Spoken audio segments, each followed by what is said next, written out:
fled the area as soon as she saw them, and we didn't come back until nearly nightfall.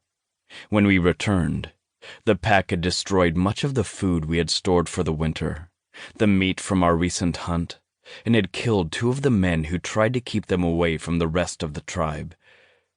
The animals are vicious predators, and attack anything they encounter. Once, they discovered my small cave when the fire was low and not enough to scare them off. I had to leave my kill behind and hide in the forest until they left. But they ate all the meat from my kill, destroyed the hide, and scattered the bones.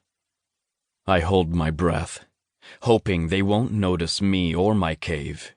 Though the smell of fire usually keeps them at bay, their own hunger could drive them to ignore the odor like they had before. I grip the shaft of the spear and feel sweat from the palm of my hand collect there. The hyenodons continue across the open area and then disappear into the trees on the far side. I let out a breath of relief to see them moving north, away from the steppes where I hoped to hunt. I still wait a while longer before venturing out, wanting to be sure they will not backtrack and smell me. Once I'm sure they are gone, I start the journey to my pit trap. The climb to the top of the plateau is rugged and difficult, but doesn't take too long. The wind whips around me as I reach the top, and my fingers clench around the end of the pointed branch as I see the antelope herd at the far edge of the open space. I only hope the spear will be strong enough to pierce the hide of one of the antelopes coming over the horizon. Of course, they will first have to fall into the pit I spent 3 days digging. My mind flashes back to a time when there were others, and the hunt was much easier. It feels like such a long, long time ago. I am alone now. Crouching down, I move slowly and carefully, trying to hide myself behind the rocks and stay downwind from the animals. My heart begins to beat faster in my chest when I see how close the herd is moving to my pit trap. I move into position and hunker down behind the protective boulders. Before long, I can hear the scratching sounds of the herd as they approach.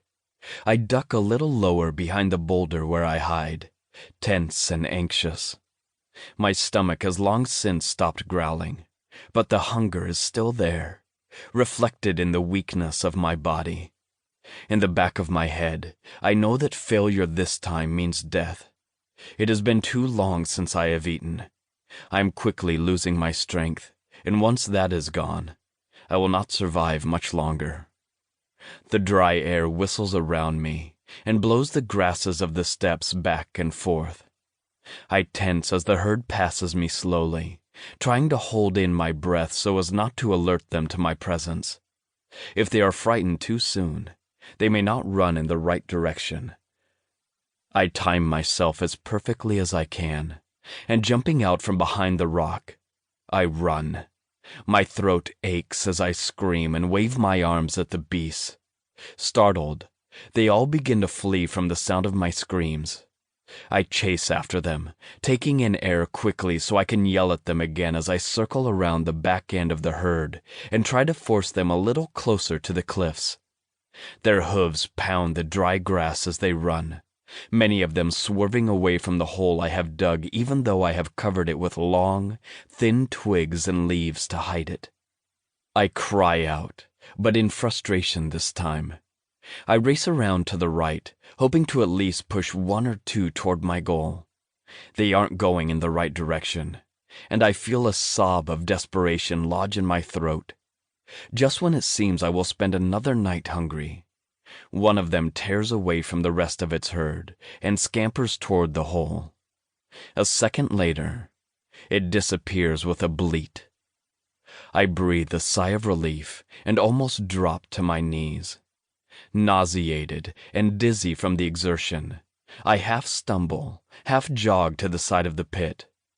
The tips of the animal's antlers are visible as it screeches and tries to jump to freedom, but I have dug the hole too deep. It has injured its leg in the fall and it cannot escape. Cautiously, I move to the edge of the pit, take careful aim at the animal's throat.